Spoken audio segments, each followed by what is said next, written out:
This is the Everyday AI Show, the everyday podcast where we simplify AI and bring its power to your fingertips.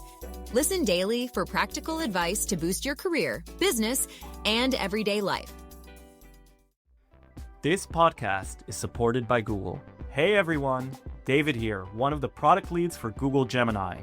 Check out VO3, our state-of-the-art AI video generation model, in the Gemini app, which lets you create high-quality, 8-second videos with native audio generation. Try it with the Google AI Pro plan or get the highest access with the Ultra plan. Sign up at gemini.google to get started and show us what you create.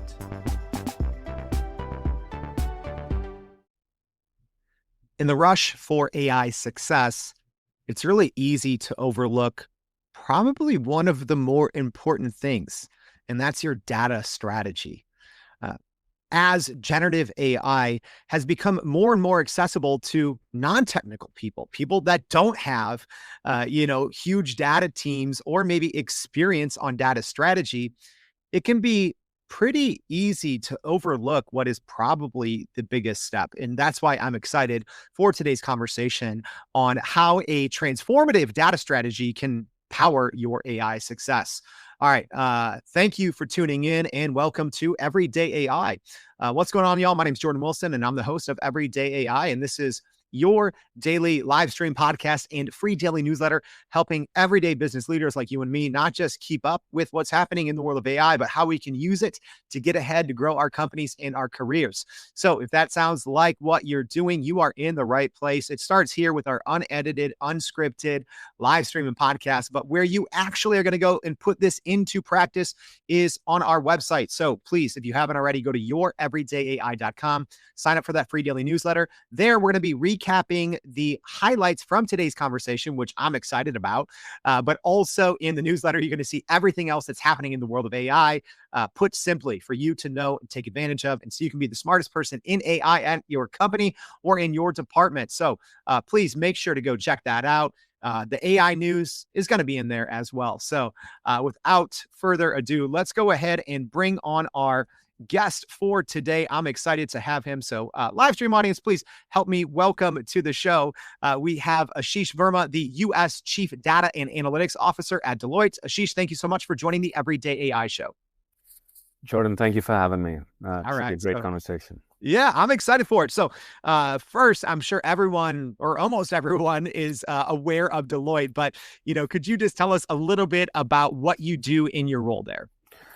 Yeah, absolutely. So in my role as Chief Data Analytics Officer, there are a few mandates that I have for our journey into sort of the world of AI and Agentic and of course, Gen AI, right? Not in that order of fashion, but, whatever the flavor of the day, as you can imagine, right? Data is sort of the underpinnings of all of these experiments that we do, right? Some of them are for ourselves and some of them are for our clients, but nonetheless, right? Like if you start to look at sort of all of the data that we need that fuels this experiment, we pretty soon began to realize that, it just not was our data that we needed to sort of do this at scale. It was our data, it was third-party data, it was a business partner data, it was synthetic data, and so on and so forth. As we talk through, the process to procure that data, to standardize data, to make it available in the data marketplace for people to be able to interact with it, the data concierge function, that entire mandate sort of rolls up to the office of the CDO. So my mandate, in essence, is to make sure that, if we're going to experiment with AI or agents or algorithms, that our ambition is commensurate with our data strategy and that we have the right data with the right compute environment to make it happen. You hit all of my favorite, keywords there: agents, algorithms, data, strategy. This is going to be a fun conversation. But, let's just kind of skip ahead to the end here, and then maybe we'll rewind a little bit, Ashish. But, why is data so incredibly important when it comes to digital and AI transformation? Why does it start there? If you were to look at the underpinnings of sort of like the end outcome, right, of any of these, whether it's an agent or it's an algorithm, right, you would start to realize that, data is what feeds it, right? Data is what drives the outcome, right? Now, whether it's deterministic or probabilistic, we can get into sort of the nuances of, today's, agent-centric coding platforms and reasoning versus sort of like, how we coded in the past. But nonetheless, right? you have to use data for the underpinnings of the attribution of sort of training these models or training these agents or training these algorithms. And pretty soon you realize that you don't have enough of that within the four walls of your organization, right? There is nobody in the world today that can sort of point to their data strategy from, a year ago or 2 years ago, where they said, like, as long as I got my house in order, my internal data that met sort of the mandate of what I could do for my business partners, right? Whether that business partner is your CFO or your CMO or whoever, right? In essence, they're wanting to make sure that you had the hygiene right. And in essence, you could, procure for them a compute environment for whatever they intended to do. Like at best, it was conform SQL or ad hoc querying or a report or a dashboard or some flavor of that sort. Now, when you extrapolate to where we are today and you start to see sort of what you need, right? You never have enough of what you need, within the four walls. And what you're attempting to do, the reasoning or the algorithm or the agent is forcing you to sort of not just interface with your data, but also your data and somebody else's data, and somebody else being public domain, right? Depending upon sort of what you're doing, or synthetic data, depending upon what you're doing, or a business partner's data, depending upon what you're doing. So the use case determines which path you take. But irrespective of the use case, you pretty soon realize that it's just not your data. It's your data. It's second-party data, which is the data with you and your business partners. It's third-party data that you procure. We at Deloitte procure hundreds of millions of dollars worth of third-party data sets from every other data broker that you can conceive in the world. And of course, longitudinal data sets that you can sort of assemble that you have to do through the synthetic data route. Mm-hmm. And I do actually want to get back to the synthetic data because that's something I'm curious about. But it's interesting because I think that the landscape has changed a lot, right? Specifically with the kind of introduction of generative AI over the last 5 or so years. But before that, I think that, certain enterprises, they could have a moat just in the technology, right? If you had, big data rooms or, AI and ML teams for, a couple of decades, like a lot of larger enterprises have, that could be a huge competitive advantage. But now the barrier of entry has gone down significantly. So, I'm curious both, for your own firsthand experiences and with the, worldwide clients that I know Deloitte is working with, how important is data, specifically even more important than even the technology? Because anyone can go out and use these agents. Anyone can go out and use the state of the art, large language models. Is data actually the differentiator now? Yeah, it absolutely is. And, for those of you that have sort of done this or in the middle of this, this is going to start to resonate, right? Like when you realize that you can sort of get, when people talk about hallucination, right? They think it's, something is fundamentally gone wrong. And I tell them it's a feature set, right? Because in any probabilistic model, like some aspect of, getting to the answer is sort of predicting the outcome, right? So in your attribution of your data set and the labeling of your data set is what makes the hygiene and or the outcome possible, right? So if you skip the part of the annotation or the labeling and you sort of don't understand the policy or usage engine around these data sets, you pretty soon come to the conclusion that your ambition is not commensurate because your data doesn't support your ambition. And that is sort of where most, chief data officers begin to struggle to figure out sort of how do they accelerate this. And the acceleration part comes back to sort of where we started this conversation, right? What is your data strategy? What are the key pillars of your data strategy? Irrespective of whether we spoke about procurement of the data set or the ambition of that, data set as a result of whatever you're attempting to procure. And I love that your data doesn't support your ambition. I think that's an important one for our listeners to hear. But could you maybe talk a little bit about some common threads that you all have seen at Deloitte when it comes to companies trying to deliver AI at scale? What are the things on the data side that you keep seeing big companies get right, and what are the things that you see them keep getting wrong? I think the first thing that I think is paramount to sort of, getting this is what I call the data marketplace, right? So we've been running the equivalent of an Amazon marketplace for data for the better part of about 2.5 years now. Mm-hmm. And think of it as a single landing spot which basically is how you enter the universe to figure out what data we have. We have roughly about 520 data feeds at this given point in time.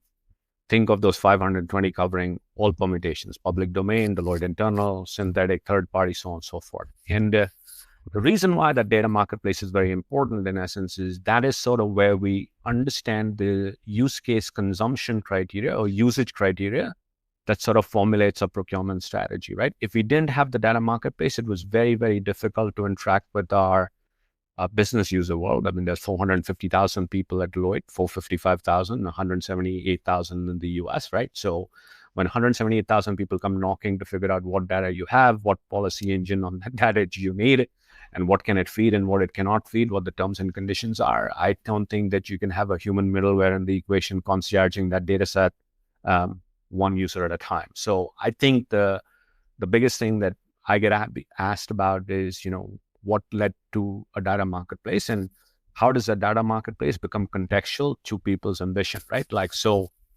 today we run a data marketplace that is sort of on its way to becoming contextual. So almost like, hey, let me tell you what I have based on you telling me what do you need to do, right? So the data interacts with sort of your behavior and use case to sort of lead you down the path of the right data set with the right policy engine and the compute environment, as opposed to deterministic search, which is sort of what the old world was, right? You sort of showed up to the doorstep and you said, look, I wanted to conform SQL, or I want to pivot this, or I want to build a dashboard. Give me so much of this and so much of that. And then, off I go and I curate the data pipeline and I build the end result, right? No longer true, right? Because it's multivariate data sets. It's not just your data, it's your data and external data and third-party data and synthetic data. And it's not a single compute environment. Depending upon what you're attempting to do, I got to give you CPUs, I got to give you GPUs, I got to give you TPUs, and some tooling on top of it above the compute for you to get to the answer. So where people sort of pretty soon start to realize that the data concierge, the data marketplace, the compute environment, and the ambition all start to need to correlate to something that is sort of on the roadmap of a CIO or a CDO to put into place, right? Or else you're doing this fairly sporadically. And you're reacting to sort of what people need as opposed to what you need to have for the ambition to be true.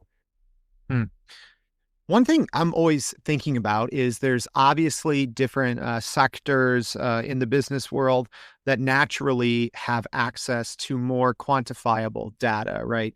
But then for those that maybe don't have as much, right? They don't have as much structured data, but they have a lot of unstructured information, right? That helps their company move forward. How should those types of organizations be looking at their data? Like, is there a way that they can, really corral maybe more of the unstructured data to really help propel their transformation forward?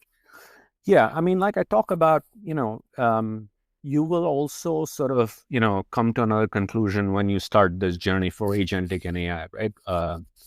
Most of it is unstructured before it really is structured, right? Like, so, documents, PowerPoints, right? Like the things that you pretty much didn't, go mine before is sort of like, the secret sauce for, how you lend it, conformity for your ambition. I'll give you the example, right? In our world, something as simple as, staffing people through a resource management function is pretty much making sure that you can sort of tie the role description to the right resume, right? So when you show up to an engagement, right, and whether we sold an engagement to migrate something to the cloud, or we build it, we're building an agent in Salesforce, or we're doing an SAP transformation, you need to have a particular skill set, right? That means you've done this before in a particular industry, you're certified in the technology. That's how a resource manager sort of matches you and your experience to the role.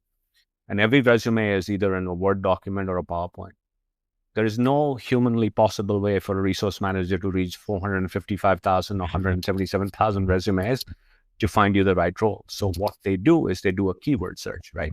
Partly because the resume database is not contextualized or indexed for you to be able to do sort of contextual search like you are used to when you get into the interface of a Google and the UI UX prompt, you type in English what you need and you see relevant ranked search results, right? But what actually happened is Google parsed the entire World Wide Web, parked it in a content store, indexed that data set, and gave you sort of contextuality through query to be able to figure out rank and relevance for you to get to the answer. We did the same thing with the resume database, right? We contextualized it, we indexed it, we gave it a query engine. Now it's as simple as sort of doing on the UI UX prompt, like a role description. It shows up in near real time with the resource and whether they're staffed or not staffed. So my resume information and my staffing information are collated for the answer that you need. That took a resource manager or several resource managers to do one resource, one role at a time. And I think that's a great use case and example that a lot of people can relate to. So I want to ask you a little bit here about agentic AI, but before we do, real quick, a quick break from our sponsors. This podcast is supported by Google. Hey everyone, David here, one of the product leads for Google Gemini. If you dream it and describe it, VO3 and Gemini can help you bring it to life as a video. Now with incredible sound effects, background noise, and even dialogue. Try it with the Google AI Pro plan or get the highest access with the Ultra plan. Sign up at gemini.google to get started and show us what you create.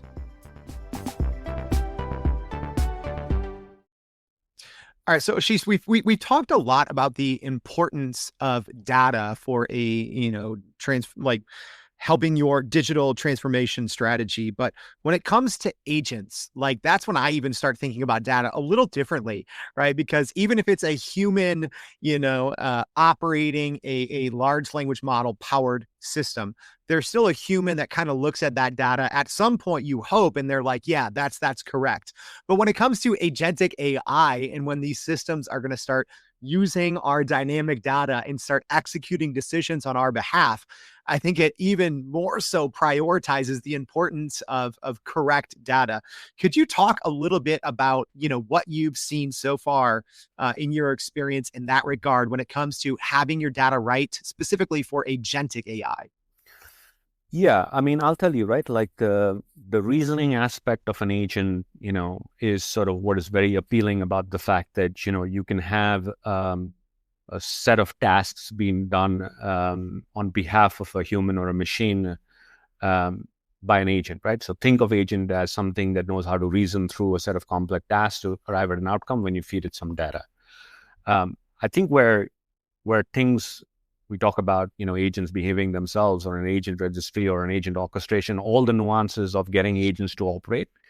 And by the way, this nuance of an agent is going to arrive within your world, in a single fashion is sort of not true, right? When you orchestrate an agent and when you operate an agent from one agent to the other, you will transcend, softwares or vendors or platforms or data, right? Like, so what you have to get right in essence is that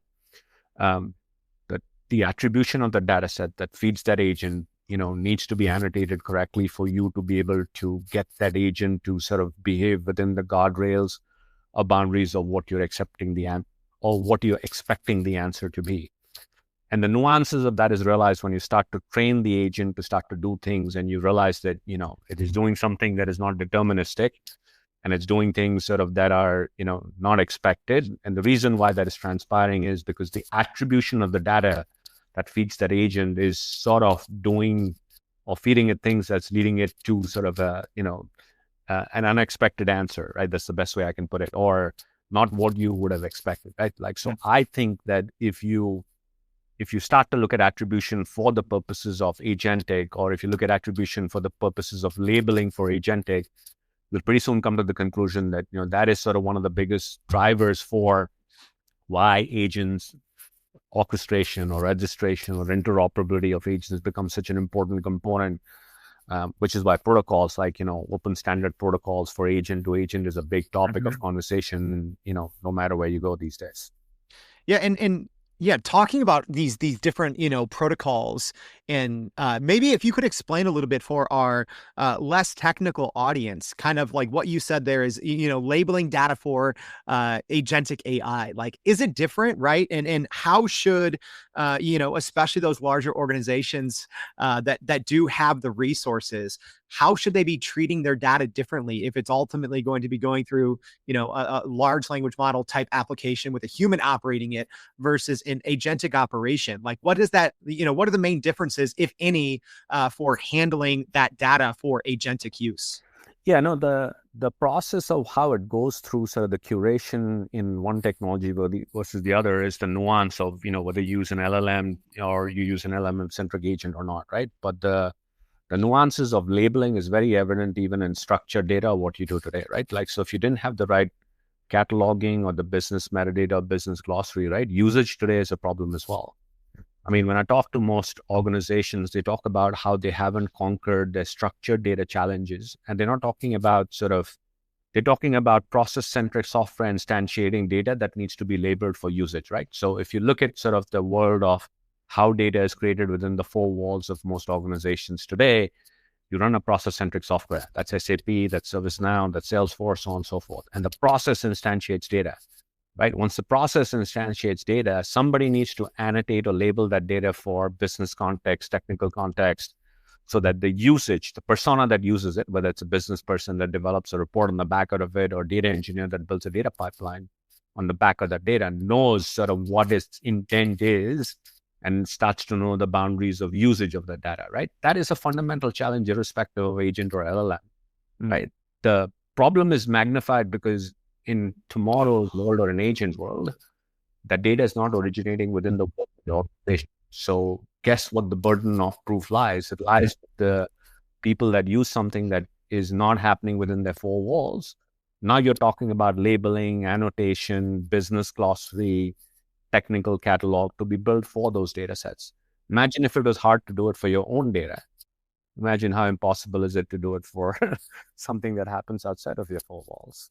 Yeah, that's an interesting way to think about it is, the data that is, originates within those four walls, and those four walls are, how can you even define them, especially when we talk about, multi-agentic orchestration and, if you have different agents going out there and creating new data points on their own, but there's maybe not maybe they're not working directly with a human in that regard. And if it's this multi-agentic setup, how can, business leaders even start to, think or plan for being able to collect that data that's way beyond those traditional four walls? Yeah, which is where registration of agents and so the guardrails of how they behave against that registration, and what invokes an agent and how do you register an agent and how you orchestrate an agent. I think we're still seeing the beginnings of that, right? Anybody that is claiming that they've done this at scale and it works seamlessly, we don't buy it, right? Because we do our own experimentation and we realize how hard it is, right? And we're just getting started on multi-agent orchestration. Even before multi-agent, we're just getting started on single agents, sort of doing the intended outcome before we talk about agent to agent and handing off to other agents, right? Like that is still something that we need to conquer, right? I don't believe that, that journey has come to its logical conclusion. I think we're just getting started. Yeah. And, I think when I think about AI success, and the companies that are doing it versus the companies that are, maybe further behind. I think Deloitte obviously has been at the forefront, right? Like working with some of the largest organizations in the world on their AI strategy. What would you say if we rewind and we look at Deloitte, right, as a case study? What are some of those things that even internally that really helped propel your own AI success as an organization, specifically when it came to your data strategy? We sort of recognized early on that this was not something that we could wait and watch for it to get to a particular phase or stage to turn around and say, that's when we'll dip our toes in the water, right? Like we figured that, this would be done to us if we didn't do it to ourselves, right? There was a level of awareness about what it was doing to the value chain of our clients that it needed sort of our intervention a lot earlier than, we typically, would have thought of it about, right? So the best way for me to describe it is if you look at biopharma, or if you look at biotech, right, the evolution of disease pathology from pharmacology to gene editing, because somebody sequenced 210 proteins and you can tell what disease structure does to that. So hence, gene editing is the way to treat disease pathology and not a bunch of biometrics where you go for blood tests and somebody says, oh, your sodium is off or your potassium is off. Hence, disease pathology is this or that, right? In reality, if you look at sort of what that does to life sciences, where, disease pathology is now very different, right? or going to be very different. Drug discovery is going to be very different. Manufacturing, clinical trials, supply chain is going to be very different, is why we are in this journey. I mean, we realize that the same aspect of what AI is doing to the value chain of pharma or healthcare or, autonomous cars, you take the example, or retail, or, there is no industry or vertical or sector that it is not going to touch in the short or long term. The question becomes, if we don't participate in this, the portfolio of services that make us relevant today will make us irrelevant tomorrow because we didn't arrive at the time that AI arrived in the value chain. So we did it to ourselves, knowing fully well that the portfolio of services that we need to build, best way for me to describe it is the menu when you walk into a hotel or a restaurant of your choice, and, the menu doesn't evolve over a period of time, you stop going to the restaurant. So our menu needs to evolve in conjunction with the evolution of what's happening to these industries or sectors and the clients that we serve. And that was the reason for embracing it from the get-go. Yeah. So, Ashish, we've covered a lot in today's conversation, but as we wrap up, what would you say is the one most important takeaway that you have for our listeners when it comes to the importance of their data strategy powering their AI success?